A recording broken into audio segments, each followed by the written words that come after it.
Welcome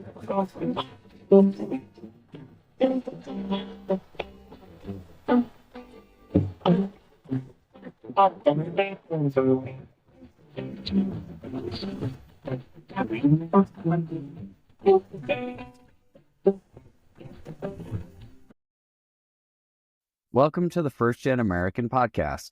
I'm your host, Jeff Toporek, and I'm a first-generation American.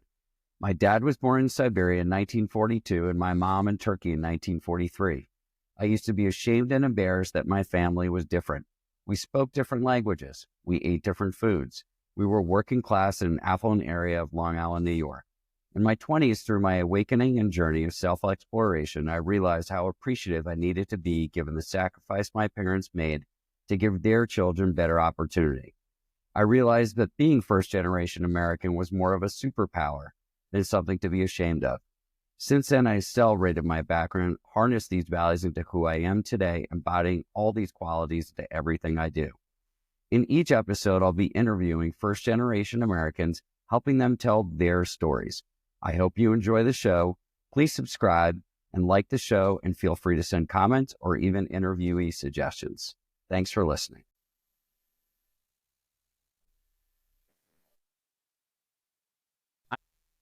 So for our first episode on first-generation Americans, it only made sense to start at the beginning and interview my father, Meir Pik, Mark Toporek. That is where my story started, and I couldn't think of a better way to introduce the topic than interviewing him. He's 81 years old, and we sat down recording 4 sessions.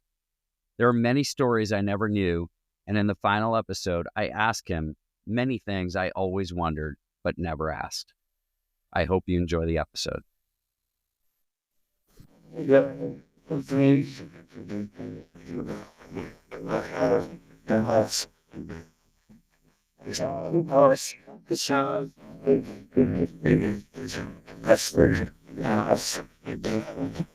are going to start at the very beginning. Let's talk about when you were born, where you were born, and the environment that you were born in. I was born March 3rd, 1942. I was born in Western Siberia, Russia. I was born in a military hospital. My mother was a nurse there. At the same time, my father was in the Russian army. He was drafted, and basically that's all I know for now. How old were your parents when they met? My parents met in Ukraine. That's where my mother was born. But it wasn't called Ukraine then, right? It was called Ukraine always. Oh, yeah? Okay. At that time, Ukraine belonged to Poland. Okay. It wasn't Russia or USSR. And my mother was 16 years old. My father was 7 years older. And they wanted to get away. My mother actually wanted to get away. This was 1940. Go to Russia because the Germans just took over Poland and they were on their way to Ukraine. And even though they signed an aggression pact with the Germans, they didn't believe the Germans, and my mother wants to go to Russia. The parents said, you can't go to Russia because you're not married, and you can't go with a man you're not married to. So they got married, and they went to Russia.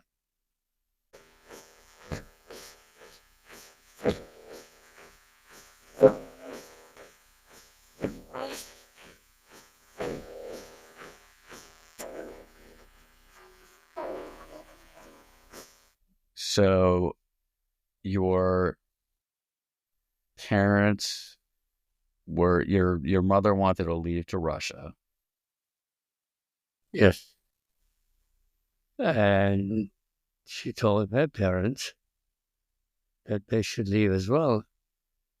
And her father, my grandfather, said, if we leave the town where we were born, we don't trust the Russian any more than we trust the Germans.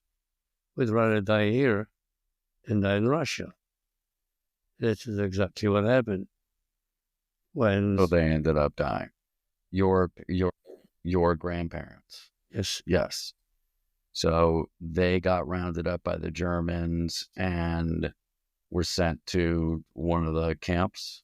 Well, the Germans attacked Russia and Ukraine in 1941. Okay. And my mother wasn't there anymore. And she was in Siberia. She was working, as I said before, as a nurse. And my She was alone with none of her siblings? This is way after she didn't have any communication or connection with them anymore. Okay. And says after the war, she went back there. Okay. So how did she meet your father? Well, they live in the same town, Ukraine. Okay, so they lived in the same town, they met, and then they decided to go to Siberia together? My father was about to get drafted by the Russian army. Okay.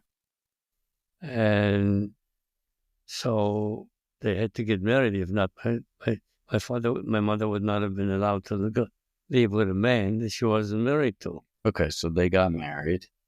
And so now it's 1941? Yes. Okay.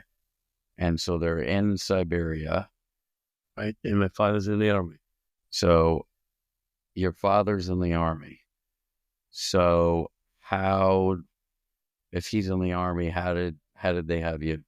They found some time before. Okay. And so then your father got wounded, right? Well, my father was wounded actually twice. He sent a picture in 1942. This was in June 1942. That he was wounded. He was in a military hospital in Arhangelsk, which was also in Siberia. And with this picture, and he inscribed in the back of the picture that to my dear wife and my son, because he knew that I was born already. Right. And with love, Father, and he wrote it in Polish. 1943, he was wounded again. He sent another letter. Actually, he sent another picture. That picture, he wrote the same thing, but in Russian already. Okay. 1943, my mother was actually transferred she went with the military hospital to, at that time was called Leningrad, which is St. Petersburg. Right. And that's where the siege of Leningrad was 1943 by the Germans. It's a great time to be there.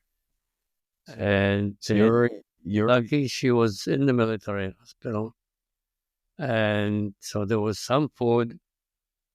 If not, the population actually had no food at all.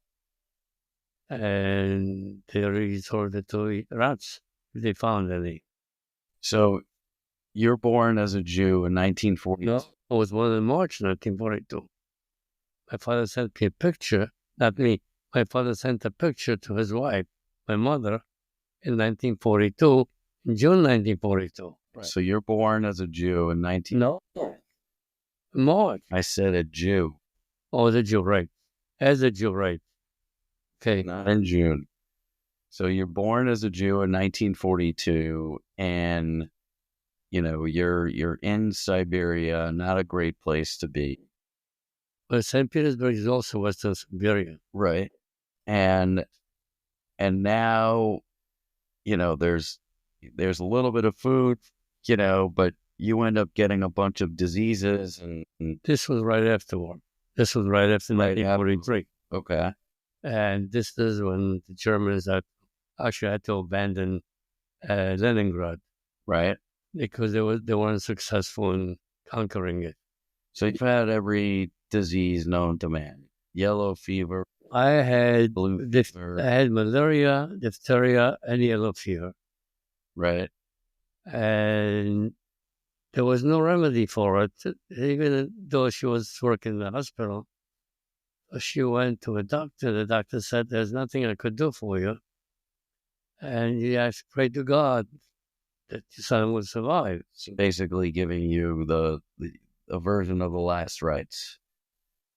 Well, my mother just couldn't cope with that decision. And she went to an old lady who was a medicine woman. Right. And she told my mother, you have to get grapevines, the eggs, boil the grapevines, mix it with the eggs, and give him that solution. And this You're made, 3 years old at this point? oh, I was 2 years old, 2 years old. Okay, wow. maybe a year and a half, 2 years old. And they're not chickens. How the hell are you going to get eggs? Somehow she managed. The grapevines were no problem because they grow on the tree, on the bushes. But the eggs, how she managed. And she fed me with that concoction.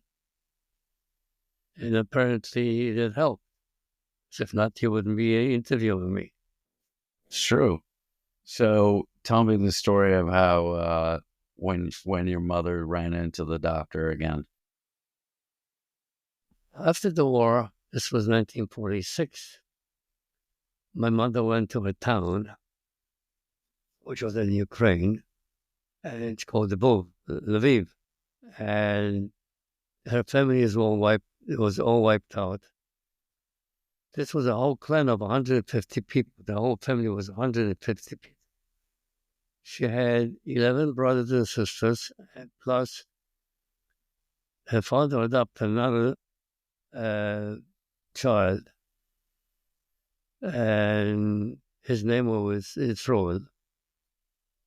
He also vanished with the Germans.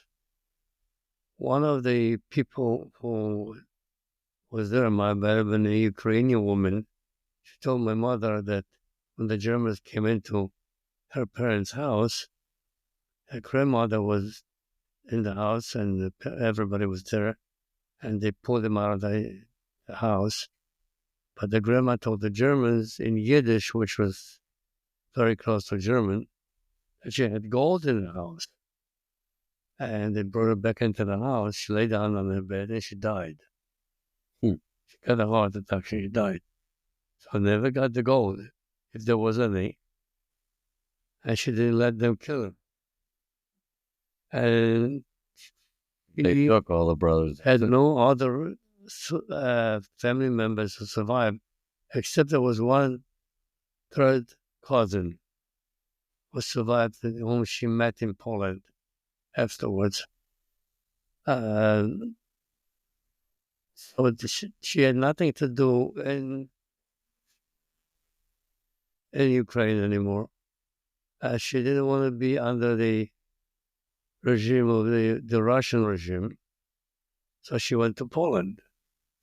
Because now Ukraine became Russia. So she decides to go to Poland in 1946? 1945 towards the end, beginning 1946. Okay. And so your father is still in the Russian army. She told my father before she left that she didn't want to be in Ukraine. There was nothing there for her. And she didn't want to be under the Russian occupation. He told her that he, as a soldier, cannot leave because as a deserter, they're going to shoot him if they find him. Right. And he says, I can't come with you. So we're going to repatriate after the war. 1946, she left Russia or Ukraine. She went to Poland, and she was introduced to a man who was apparently very wealthy. His family owned a factory that employed 500 employees. What are they? There was nylon stocking at that time. Nylon stocking. And due to the fact that the building of the factory wasn't damaged, he wanted to reopen it. Right. He had a brother in the United States. Well, before we go there, so we're now 1945, 1946. You leave with your mother, and you're now in Poland. And there's a picture of you leaving an orphanage. Yes. Probably at the age of 5. I don't want to guess. No, age of 4. Age of 4. So when you got to Poland, did they have to put you in the orphanage right away? All right. My assumption is that due to the fact that my mother had no means of support, many single mothers or parents, in order to save their children, they brought them to the orphanage. And they didn't relinquish any rights. Okay. They just brought them to the orphanage. Just to be taken care of. Safekeeping. Okay. And I was probably there for about a year.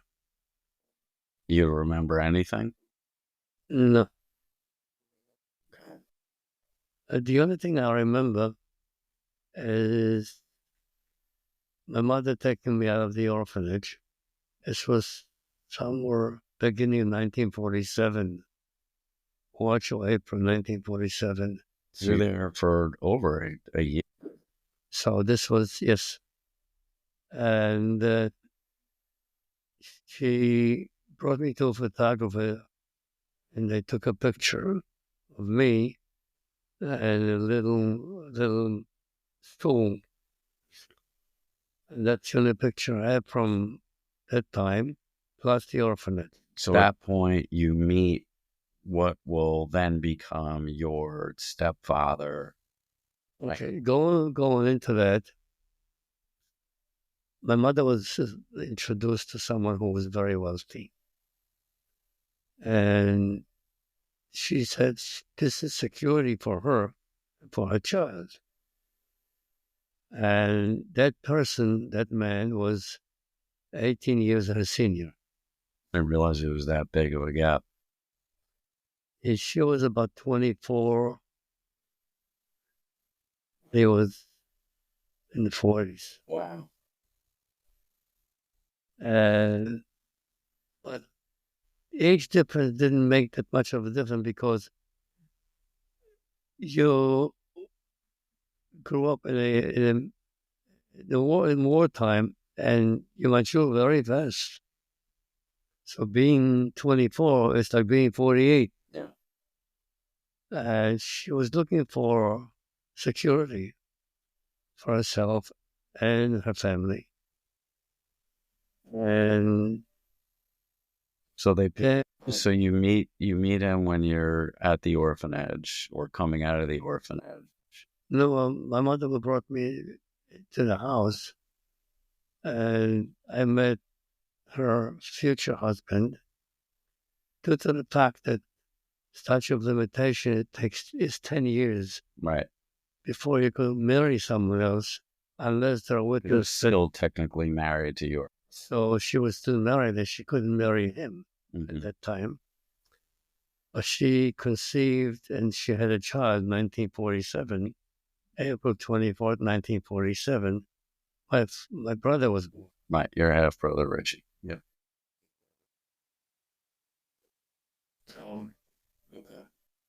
So now you're living in Poland. You're being raised in Poland. So it wasn't that easy due to the fact that Poland became a communist country under the jurisdiction of the Russian. Right. But describe life in Poland as a kid. You know, there's hold on a minute. We didn't. Where I'm going to is due to the fact that he owned a substantial factory. He was capitalist in the eyes of Russians. Right. They sentenced him to 10 years in jail. He was incarcerated. Oh, right. I forgot about that part. And 10 years in jail, and then my mother says, what the hell am I going to do? Now I'm single again with 2 children. Right. So she scrounged some money, and wherever she got it, she went to the judge and bribed him. Of course, that's how it works Right. in Russia. Everything is graft. He was released, and he actually wanted to leave Poland. Right. But so he gets released and all of a sudden he becomes part of the secret service, military, What happens is their form of the KGB. since he was released from jail, and he was very highly educated, the Polish KGB felt that he would be instrumental to their cause. And they made him join the Communist Party, and he worked for them, and he used to come home with a pistol, I remember. Right. And he worked there for a while, for a few years. But he wasn't exactly the guy you would picture as a typical KGB agent.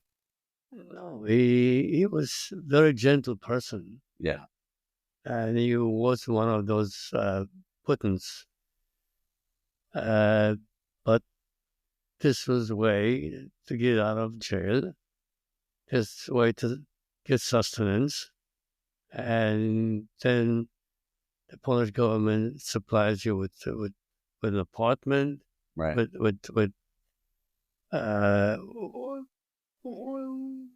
with security. Right. So he lost the factory again. He gets put in jail. No, what happens is The government takes over. the government took over the factory, but he contacted his brother in the United States and told his brother that he's going to reopen the factory before he was incarcerated. And his brother wrote him, of course, the mail is on his fist, had to go by ship. There were no planes at that time. The mail. His brother told him, I don't trust the Russians. I will send you tickets to Paris. Get to Paris, and from there, you come to the United States. His brother says, if you don't, I never want to talk to you. Right. And my stepfather says, no, I'm going to stay here. And I tried to open the factory. Shortly after, he was incarcerated. Now that he's back out of jail, and he has a job, security, he has an apartment. So they managed pretty well. And he didn't have to worry about money coming in. But my mother didn't like that he worked for the KGB. And she wanted to become a merchant, open a store. Everything in Poland at that time, because it was Russia, was government owned. Right. So even the store that she opened, dry goods, and they were selling suits and clothing. So she became a manager in that store, and my stepfather joined her, and they managed the store together. They used that as a way to get other things and barter, right? Well, Russia, everything. This is other black. This is Russian Poland. Never there is bribes. So he used to buy seconds, sell them as first grade, and difference in money was substantial. But when all of a sudden the police chief comes in, sends it, he buys clothes, and they try them on, and he says, the driver will pay you. The driver, of course, didn't pay. Right. That's part of the graft. A judge comes in, he takes a suit, he doesn't pay. But this is why they had to make extra money to support the draft. So at what age do you leave Poland and why? Okay. I was registered into a school that was non-religious. There was also a Jewish school. Yes. Okay, to be openly Jewish. Where I lived, there was no anti-Semitism. Okay. Everybody, most of the people in the area were Jewish, and those who were not Jewish didn't retaliate. There was no problem. I never felt there was anti-Semitism in my town. And my parents accumulated quite a lot of money. Okay. They were able to afford a maid, a housekeeper, 24/7, who lived with us. During the communist regime, you can have a housekeeper? Oh, that's pretty fancy. And she was with us for about 10 years. So you used to go on vacations too, right? Because in Poland, due to the fact that everything was government owned, you were getting a month vacation in the winter and in the summer. That's a pretty good deal. Yes, but if you had money, you could go away. In the winter, we used to go skiing to the mountains. I used to go with my mother, and my brother used to go with his father. Okay. Because the store had to be open. You couldn't close the store. Right. In the summertime, you could close the store. And we went to the Baltic Sea and rented a house with a Polish family there, and with the maid and everything. And we were there for a month. So, like I said, they were making a lot of money. And so it was all black market money. So what made them feel like they needed to leave Poland? And what year was it? I don't want to sound prejudiced, but being a Jew, you're not safe. That's not being prejudiced. That's reality of what's So like there. They had a chance to immigrate to Israel. Only to Israel. So they Israel could not go into any other country. So Israel opened its borders 1958. And in Poland, you were given an opportunity to leave if you were a Jew. Even have to. Okay, so your parents decided that's... My parents decided this was time to go. Okay. The problem with it is that even if you had money, you couldn't take the money out. You couldn't convert it to diamonds, couldn't convert it to gold. You had to buy something in Poland and put it into crates and send it wherever you wanted to send it. So they had a crate of 5 tons. So they bought a crate to ship it to somewhere in Israel? Yes.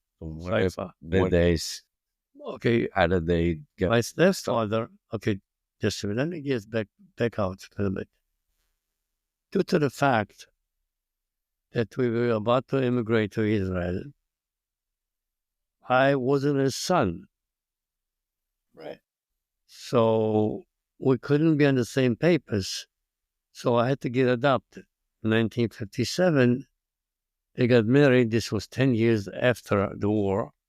And since my father was not located, or there were no witnesses who knew that he was dead, they were permitted by law to get married. Okay. 1957, they married.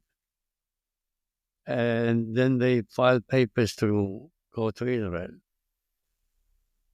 Israeli Sochnut paid for the trips. Okay, so now you're on a train. No. My parents had to buy, at this time, my name was changed. And I was from Pik, P-I-K,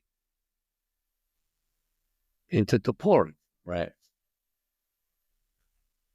And my brother was already in Toporek. I never considered my half brother. I didn't know. I mean, now this is my father. This is my mother. Because you never. I called him my father. I don't know when I started calling him my father. But apparently, I considered him my father. Right. I didn't know anything about a father. And I didn't know about the pictures. Okay. So those pictures I discovered way later on.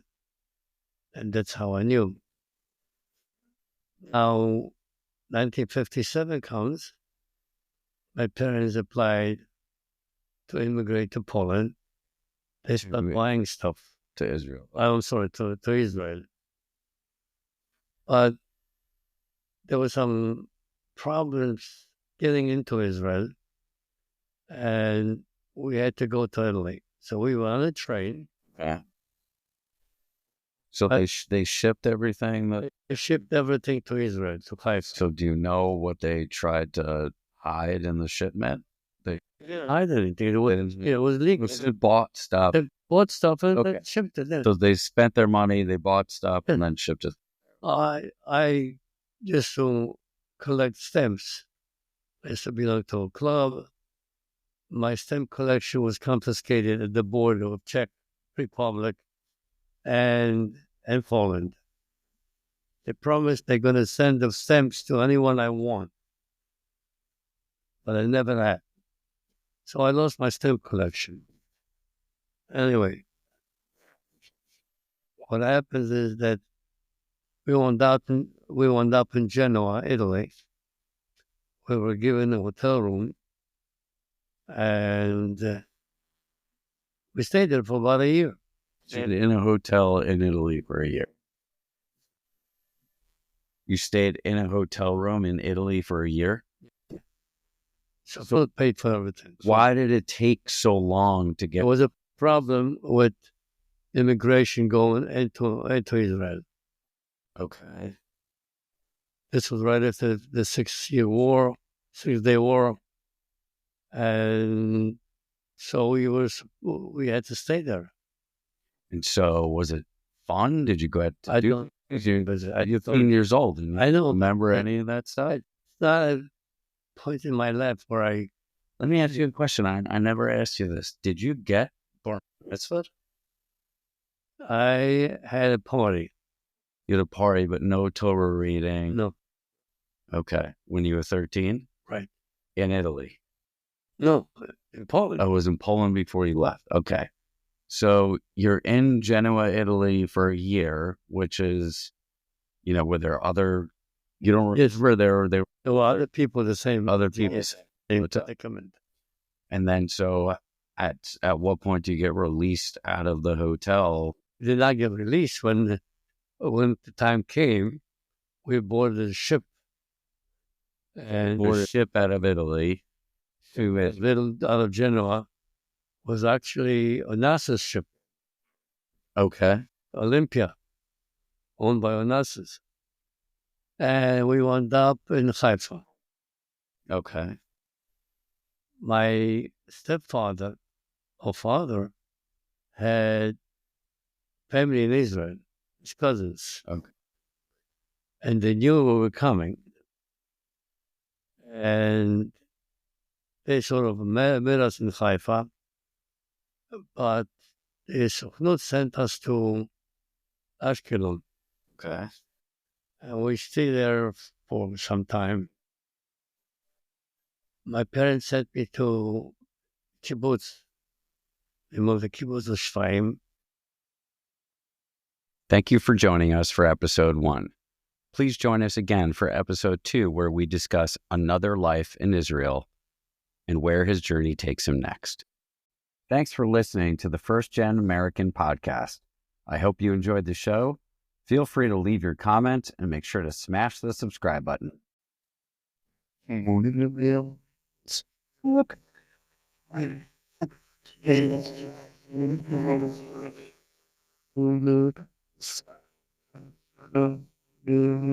in Copa, morning,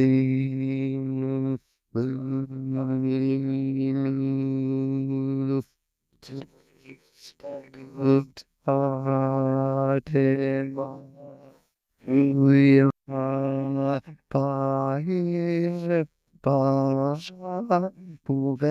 by Homa, Huvele Pak.